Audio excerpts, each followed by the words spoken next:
Bonjour à tous, et donc je vais vous parler aujourd'hui d'un sujet qui me tient toujours à cœur, c'est Jésus est roi, dans le sens il est le roi des rois. Et c'est vrai que c'est peut-être un message qu'on n'aime pas entendre, qui est très peu dit en fin de compte dans les églises, et malheureusement il faut vraiment qu'on serve ce message, c'est-à-dire une évangile vraie. Aujourd'hui, on sert une évangile, c'est bénis-moi maintenant. Bénis-moi, bénis-moi, bénis-moi. Je veux des bénédictions. Je veux des révélations. Je veux. Alors que quand tu as fait cette prière du pécheur, c'est je te donne ma vie. Je te donne. Tout le contraire. Et l'Église contemporaine, elle a perdu justement ce vrai sens de l'Évangile. Quand on revient au message de Jésus, il dit la vérité au sujet du ciel et de l'enfer. Jésus, il n'a pas tourné autour du pot. Il dit réellement ce qui est. Si tu n'as pas pour père Dieu, tu as pour père le diable. Oh. C'est pas un message qu'on aime entendre. C'est même pas un message qu'on aime dire. On a perdu la valeur des choses éternelles. On vit, l'Église aujourd'hui, c'est la bénédiction maintenant. Ça veut pas dire qu'on vit que dans l'éternité et qu'il n'y a pas de bénédiction aujourd'hui. Non, au contraire. Mais on est trop sur les bénédictions. Souvent dans l'Église, on voit, ou dans le monde, hein, quand on est parti dans un déséquilibre, on va contrebalancer par un autre déséquilibre. Il y a eu, par exemple, l'évangile de la pauvreté, hein, c'était l'évangile de la fausse humilité. Et maintenant, bien souvent, les gens se prennent, se croient grands en Christ. Et c'est vrai qu'on a perdu vraiment le message essentiel, le message que Jésus a donné, que les apôtres ont continué à donner. Aujourd'hui, on a un évangile de Jésus est mon sauveur. Ok, il est mon sauveur. Mais on n'a plus cet évangile, Jésus est mon Seigneur. Et moi je sais que depuis le début de ma conversion, c'est quelque chose qui m'avait frappé. Jésus est mon Seigneur, aussi comme mon Sauveur. Donc tu as les bénédictions, oui, aujourd'hui, mais tu as les bénédictions pour l'éternité aussi. Tu fais pas de différence. Tu fais pas un petit peu de ci, un petit peu de ça. Non, c'est un tout. L'évangile aujourd'hui, il est centré sur l'homme et non sur Christ. Les messages, quand je vois tous les messages qui sont donnés dans les églises, on a maintenant foison de vidéos et tout. On peut vraiment, comme j'écoutais une petite vidéo et tout ça, maintenant celui qui ne veut plus entendre parler de Christ, c'est impossible quoi. C'est impossible. Aujourd'hui, quelqu'un ne peut pas dire, je sais pas qui est Jésus. C'est impossible.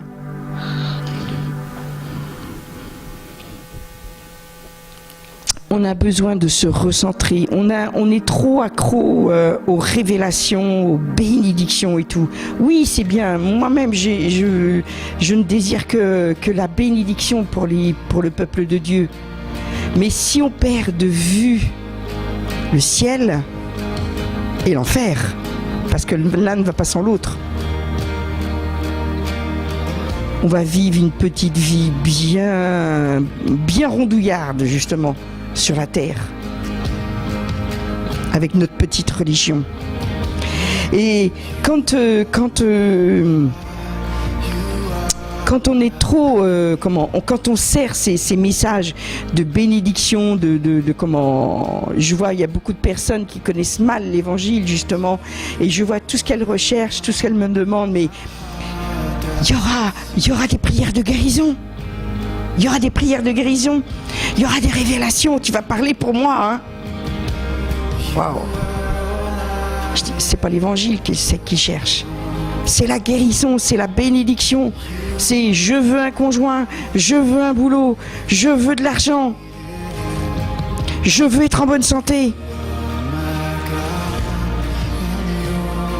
Ils en sont même pas, je veux être en bonne santé, c'est je veux être guéri. Ils en sont même pas là. Alors que le surnaturel, nous devrions vivre dans le surnaturel. Nous devrions vivre en excellente santé. Santé physique, santé émotionnelle, santé financière. Ça, c'est le surnaturel de Dieu. Nous devrions être en excellente santé. Nous devrions être, dans le sens large du terme, en excellente prospérité. Et quand on sert que ce genre d'évangile, les chrétiens deviennent anémiques. Parce qu'ils ne savent pas puiser eux-mêmes dans la parole de Dieu pour être guéris. Ils ne savent pas. Et aussi, ils ne savent pas, ils n'ont pas les entrailles nécessaires. Je sais que le message aujourd'hui, certains vont le regarder, et bien ils vont dire non, c'est trop dur. Et c'est ce qu'on a dit à Jésus, c'est trop dur d'entendre ça. Il y a le ciel, il y a l'enfer. Jésus, il n'est pas seulement ton sauveur, il est aussi ton Seigneur. Il est ton roi. Alors qu'on devrait être tellement rempli de la puissance de Jésus. On travaille beaucoup en ce moment justement de savoir pourquoi la puissance de Jésus n'est pas sur nous comme elle l'était sur les apôtres. Qu'est-ce qui fait la différence? Qu'est-ce qui se passe? Pourquoi? On devrait avoir un tel feu qu'on devrait vouloir le porter jusqu'aux extrémités de la terre. C'est ce qu'ils ont reçu les premiers. Et nous, on dit, oui, mais tu sais, c'est compliqué. Ah oui, c'est compliqué, oui. Les extrémités de la terre, ça commence par ceux qui sont autour de toi. Et à chaque fois que tu rencontres quelqu'un, tu ne sais pas d'où il vient, tu lui parles de la vraie évangile. Oui, il y a un prix à payer. Non, c'est pas l'évangile à l'eau de rose. Il y a un prix à payer pour transformer les nations. Oui, il y a un engagement. Aujourd'hui, on n'a plus le sens de l'engagement. On n'a plus le sens du prix à payer. On dit oui, l'évangile est gratuit. On n'aurait même rien payé financièrement. Comment on se trompe? On se fait vraiment avoir. Moi, les témoins de Jéhovah ou les islamistes, eux, ils savent. Nous, on n'est même pas capables. Nous, les vrais fils de Dieu, les vraies filles de Dieu. Qu'est-ce qu'on sert comme évangile? Est-ce qu'on donne un évangile de consommation? Ah oui, on est dans une société de consommation. Hein. Mais l'évangile de consommation, ça ne produit pas de vrais disciples. Non, non, non, non. Il faut servir un évangile du royaume de Dieu. Oui, Jésus est un roi. Et t'as rien à dire. Oh non mais, surtout nous les Français, hein, mais très... non mais... Le véritable évangile, c'est tu vas à la croix et tu y déposes ton caractère. Tu y déposes ta vie. Tu laisses tout. C'est mourir à soi-même. Si tu ne meurs pas à toi-même, tu ne peux pas revivre avec Christ. Ah ça, c'est moins drôle. Christ est le roi de ta vie. Le royaume, c'est pas une démocratie. Le royaume, ça veut bien dire ce que ça veut dire. C'est encore moins une cafétéria où on prend ce qu'on veut et on laisse ce qu'on veut pas. Le royaume, c'est pas ça. C'est pas une cafette.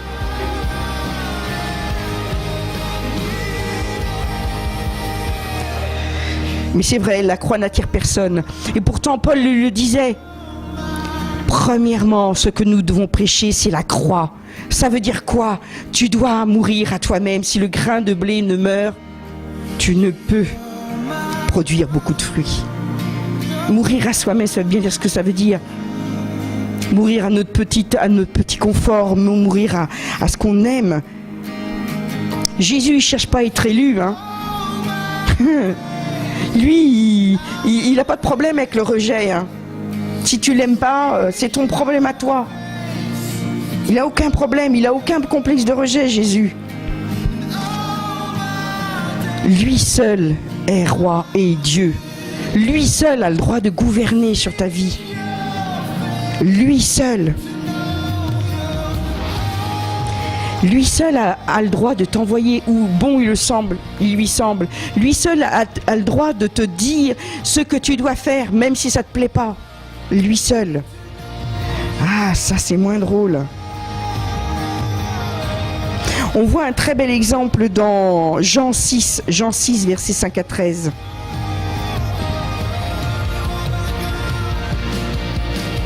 En plus, on doit le servir avec joie, avec loyauté, avec fidélité, avec entrain, avec engagement. En plus.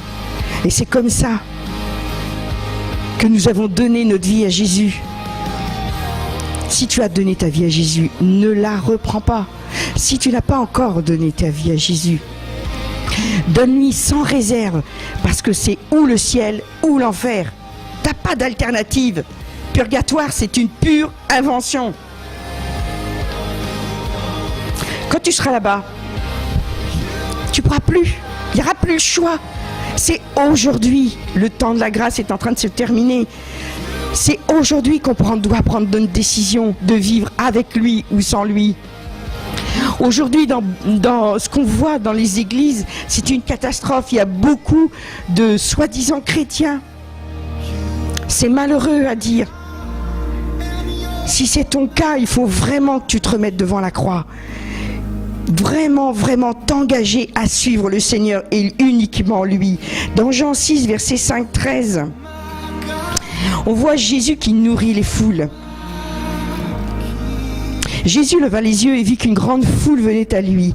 Il dit à Philippe, où achèterons-nous des pains pour que ces gens aient à manger?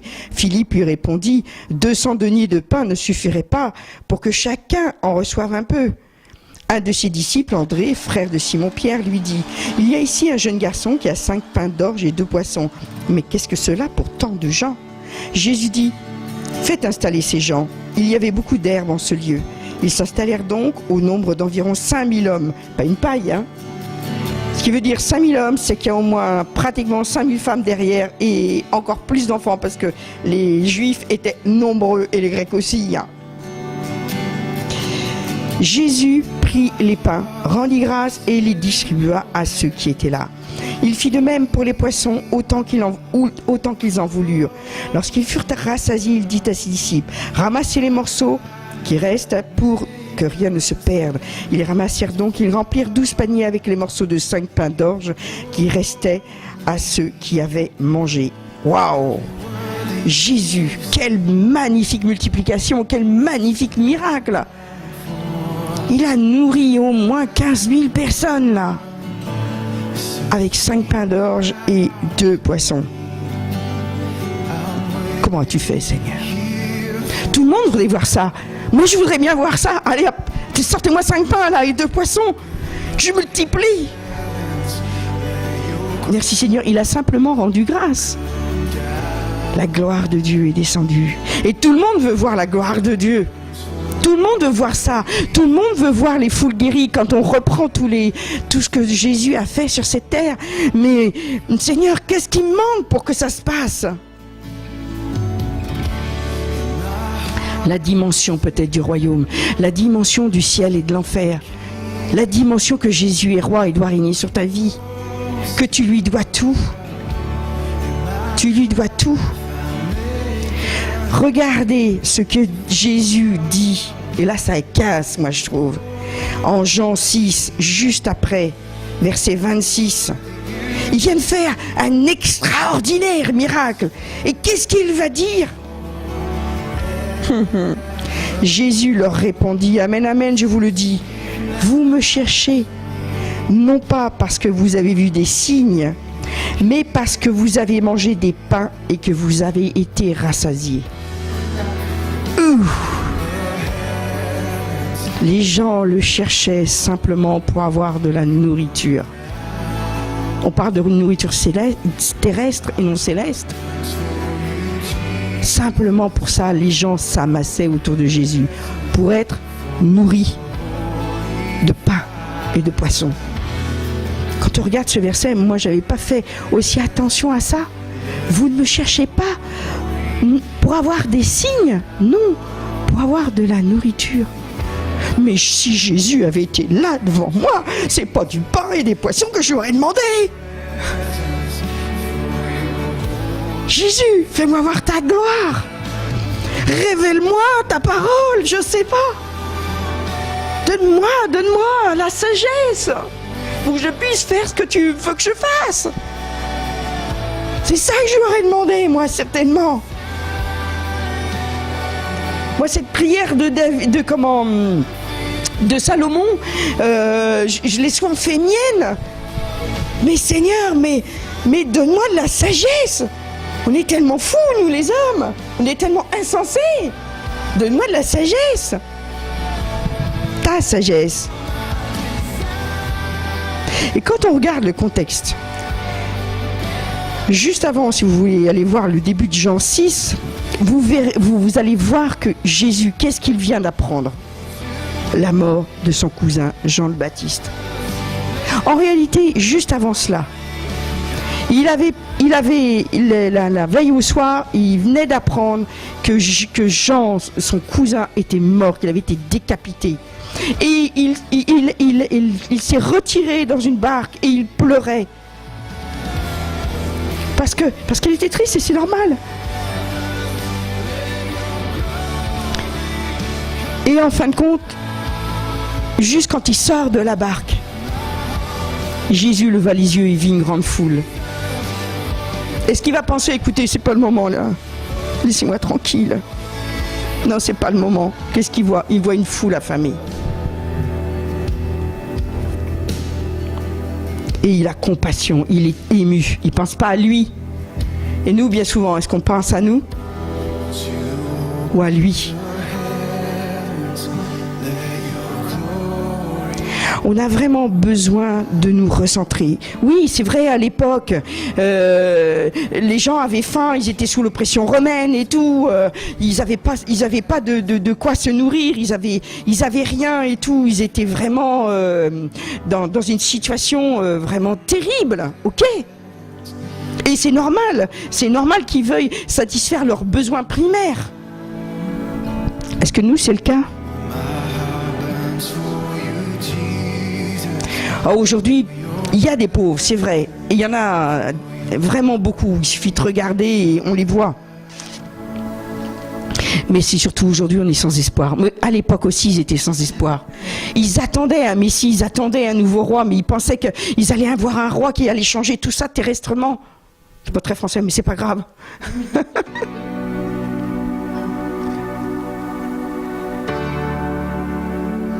Aujourd'hui, nous, on a besoin de comprendre que c'est pas simplement d'entendre des beaux messages, d'aller dans des séminaires ou de regarder des belles vidéos et tout ça, me dire « Ah, ça fait du bien. Voilà, priez pour moi. Ah, ça fait du bien. Les louanges, ça fait du bien. » Oui, ça fait du bien. Moi aussi, ça fait du bien. Là, je me demandais si j'allais pouvoir, tout à l'heure, supporter la présence de Dieu tellement elle est grande. J'étais obligée de m'asseoir plusieurs fois. Tellement, je me dis, oh là là, je sentais mes jambes, je dis, je vais pas m'étaler quand même. Et là, elle est tellement forte, elle est tellement forte. Et souvent, les gens, ils pensent pas que quelqu'un puisse changer véritablement leur vie.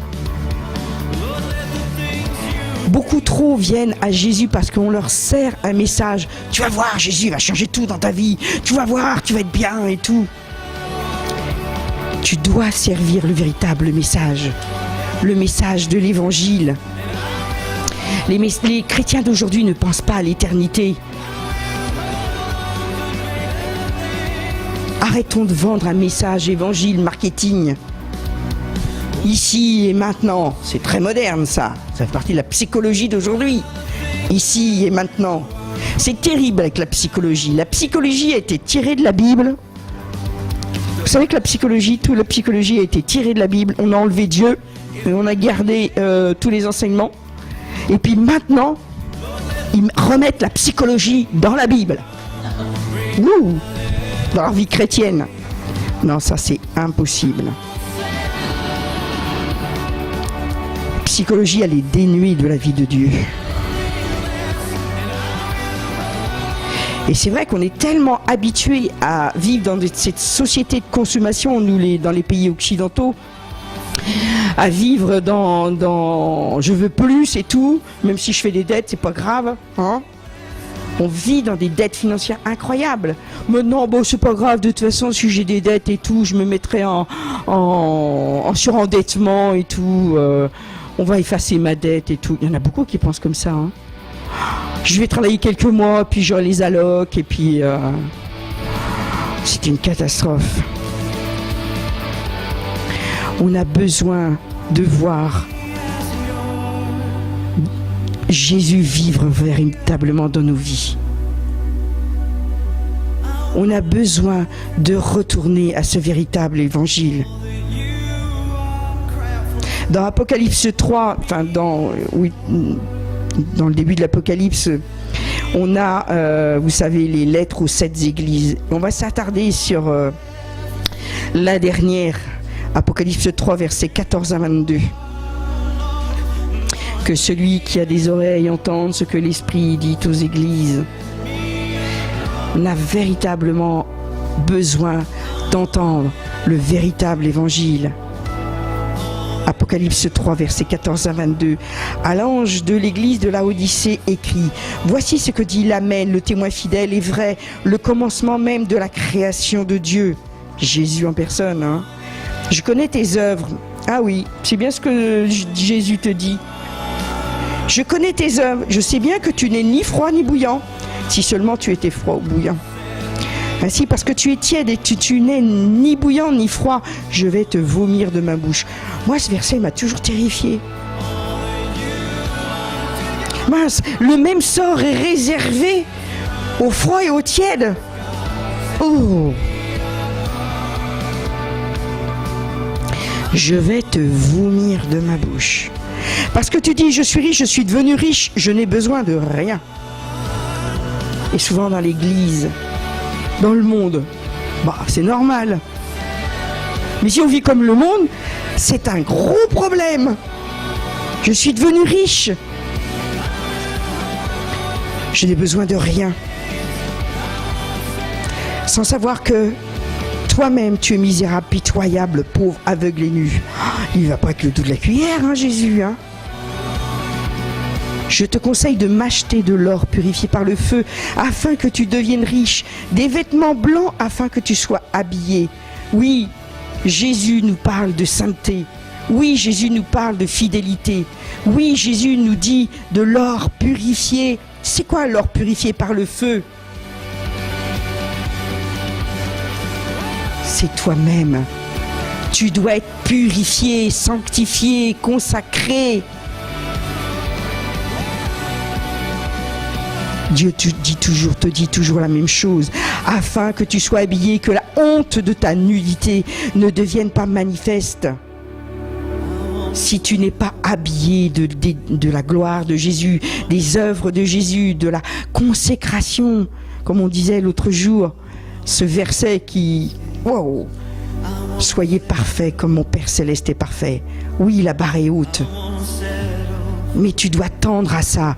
Tu dois courir la course de la perfection, comme disait Paul. Je tends vers la perfection. Toujours tendez. Et c'est ce que nous demande Dieu.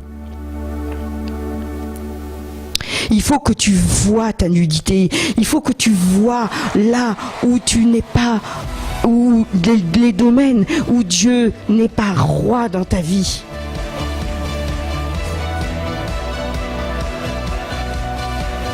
Tous mes amis, moi je les reprends et je les corrige. Oups! Si tu n'aimes pas la correction, si tu n'aimes pas être repris par Jésus,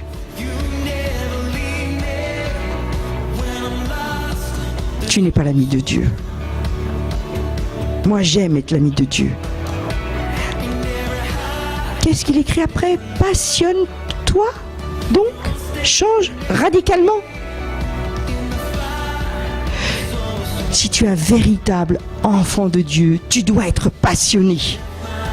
Passionné. Et tu dois changer radicalement ta vie. Tu dois changer, c'est impératif.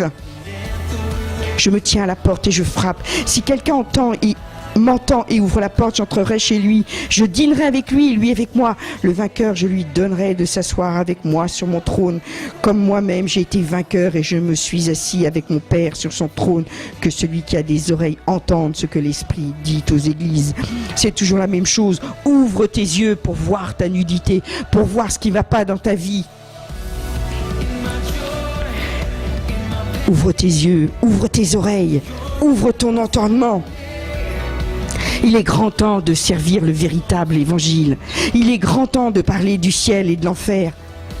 Le ciel, c'est là où on va aller. C'est un endroit merveilleux. On doit revenir à l'essentiel. Oui, Jésus a le droit de diriger ta vie. Oui, oui, parfaitement. C'est un souverain absolu. Oui, parfaitement. Si toi tu dis non, eh bien tu es contre la parole de Dieu. Jésus est ton roi. Jésus, il a donné sa vie. Pourquoi? Pour que tu sois retiré de quoi? De l'enfer. Oups! C'est pour ça que tu lui as donné sa vie. C'est pour ça, des profondeurs dans l'enfer. Et Dieu te veut entièrement. Dieu te veut complètement. Et il veut habiter au milieu de toi. Il est bien dit dans ce passage. Il veut venir chez toi. J'entrerai chez lui, je dînerai avec lui et lui avec moi. Vous croyez que c'est que là-haut? Non, c'est ici-bas. Si tu es l'ami de Dieu. C'est vrai que souvent on est apeuré quand on voit ces textes. Oh là là, parler de l'enfer. Bouh. Mais Dieu dit dans l'Apocalypse aussi, vous pourrez le rechercher, que Dieu veut que nous soyons un sacerdoce royal, une nation sainte. Dieu ne veut pas des petits chrétiens qui seront bien souvent trop des crétins dans les mains de Satan. Dieu veut des gens merveilleux sur terre qui prêchent un véritable évangile, qui vraiment sont empreints de l'amour de Dieu, de la passion du Christ. Dieu veut qu'on fasse des exploits. Dieu veut déverser sa puissance sur nous pour qu'on puisse prier pour les malades, qu'on puisse vraiment ressusciter les morts. Dieu veut cela. Dieu veut ça pour chacun, pour quiconque croit en lui. N'est pas seulement la vie éternelle, mais vive le royaume de Dieu sur terre. Dieu veut dans ces derniers temps que l'Église reçoive toute sa gloire, pour que beaucoup soient sauvés le plus possible. Que nous promet le Père Céleste? Il nous promet des richesses immenses. Il nous promet des joies indicibles. Ça, c'est vraiment ce que dit la parole. Est-ce que tu peux le voir? Est-ce que tu peux goûter à sa santé? Tu en as besoin. Et aussi bonne que la vie puisse être sur terre, écoutez-moi bien, aussi bonne que puisse être la vie sur cette terre, la vie sur cette terre n'est pour le chrétien qu'un enfer comparé à la vie éternelle. Même si ta vie était la plus merveilleuse possible, si tu as tout, l'amour, l'argent, la gloire, si tout va bien pour toi, une excellente santé, dis-toi bien que ça, c'est l'enfer, ici-bas. Tellement, vous ne pouvez pas imaginer combien la vie éternelle sera belle. C'est pour ça qu'il est très important que nous soyons vraiment sûrs d'avoir choisi Jésus comme notre Sauveur, mais aussi comme notre Seigneur. Et aussi mauvaise et douloureuse que puisse être parfois la vie sur cette terre, pour le non-chrétien, c'est véritablement un paradis par rapport à l'enfer éternel. L'inverse est vrai aussi. Les gens ne se rendent pas compte à quel point ça peut être l'enfer. Ils croient vivre en enfer sur cette terre. Oh là là, ils ne savent pas ce que c'est. Il est grand temps qu'on choisisse vraiment de proclamer l'évangile et de dire oui, il faut changer. Il faut que tu changes radicalement. Il faut que tu choisisses Jésus, mais vraiment que tu le choisisses comme Sauveur et Seigneur. Pas que l'un ou l'autre. Les plus grands trésors sur cette terre, mais c'est rien à côté de ce qu'on va avoir au ciel. Vous pouvez imaginer, c'est pas imaginer, aller lire dans l'Apocalypse 22, si ma mémoire est bonne, cette description de Jérusalem, ces rues pavées d'or, ces portes d'une seule pierre, d'une seule perle. Les 12 portes, ce sont des perles, une perle, c'est une perle. Et c'est pas une petite porte pour un nain, pour une fourmi. C'est des portes de, je sais plus, c'est 4 mètres, je sais plus de haut. Vous imaginez une seule. C'est des rubis et des diamants partout. Ce sera tellement commun que... Vous pouvez imaginer ça? C'est tellement beau, c'est tellement le plus beau des paradis sur terre et si pauvre à côté.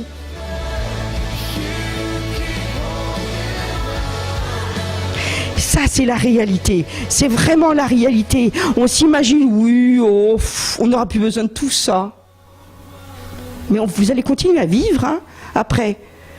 Vous allez continuer à manger, vous allez continuer à faire... Jésus n'a jamais dit que ça s'arrêterait, hein.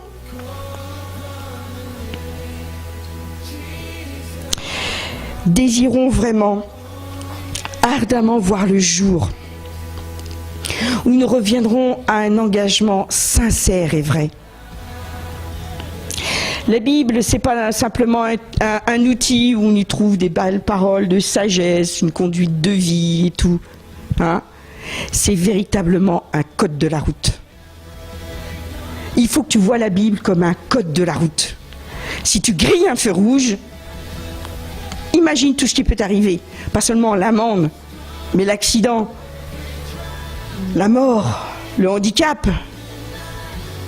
Si tu prends l'alcool au volant, qu'est-ce qui t'arrive? Si tu tues des gens, t'avais pas l'intention de tuer, non. T'as pris le volant et voilà.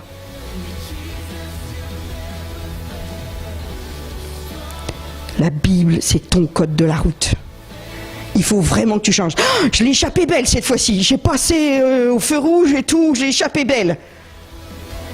Oui, prochaine fois, ça sera peut-être pas le cas. Ne joue pas avec le code de la route du Seigneur. Et donne le bon code de la route aux autres. Donne-leur pas un code tronqué.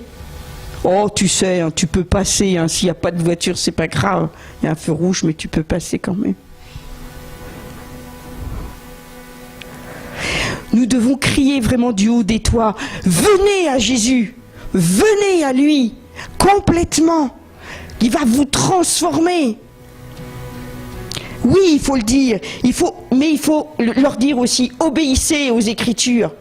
Obéissez et vous verrez, vous amasserez des trésors éternels. Des trésors éternels. Et ça, c'est merveilleux. Il y en a beaucoup qui disent, oui, mais tu sais, moi, je serai dans la présence de Jésus, alors tout le reste, ça m'est égal. C'est déjà bien. J'ai donné ma vie, tout le reste, ça m'est égal. Ben, quand il sera, tu verras que ça sera plus égal. Et tu te diras, ah ben, si j'avais su. Et c'est surtout important de proclamer. Au 1er siècle, le message du ciel et d'enfer, eh bien, c'était donné tout le temps. Et les disciples, vous l'avez vu, vous l'avez lu, ils étaient remplis de zèle et ils bravaient tous les périls. Ils risquaient l'emprisonnement, ils risquaient la mort pour enflammer le monde par l'évangile. Quand on annoncera vraiment ce bel évangile, quand ça fera vraiment partie de nos vies, il faut que ça fasse partie de votre vie avant. Et quand ça brûle en vous, et là vous allez donner ce vrai message. Vous serez remplis de zèle et la gloire se révélera sur vous.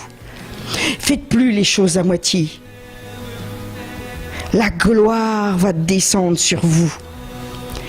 Et oui, il y aura peut-être un prix à payer. Oui, il y a peut-être des gens qui vont se séparer de vous. Oui, peut-être. Il y aura des afflictions momentanées. Mais, oh là là là là là là, qu'est-ce que vous allez voir? C'est pas ce qu'il y aura après, c'est maintenant. Faites ce qu'il faut maintenant. Le ciel et l'enfer sont bien réels. Bien plus réels que la vie sur cette terre. Je voudrais terminer là-dessus. Un jour, le monde cessera. Le ciel aussi, le soleil, la lune, les étoiles disparaîtront. Un jour, oui, ça arrivera.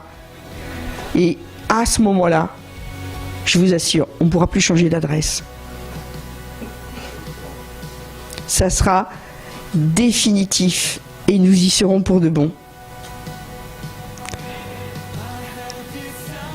L'humanité, elle demande une seconde chance, tout le temps.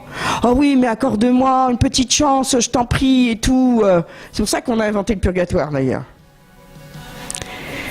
La seconde chance, on l'a aujourd'hui. On l'a maintenant. Ne la gâchons pas.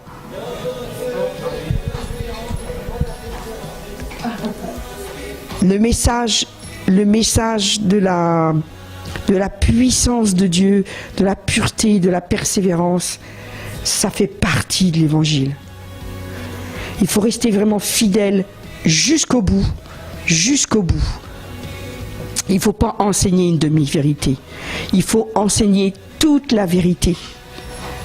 Et il faut la vivre jusqu'au bout. Je vais terminer par cette exhortation. Ne laisse pas Satan t'écraser. Il est sous tes pieds, donc reçois pleinement la révélation et le feu de la passion pour aller embraser tous les cœurs des perdus. Amen. C'est en silence que j'entends la beauté de ta voix. C'est à genoux que je comprends tout le sens de la croix.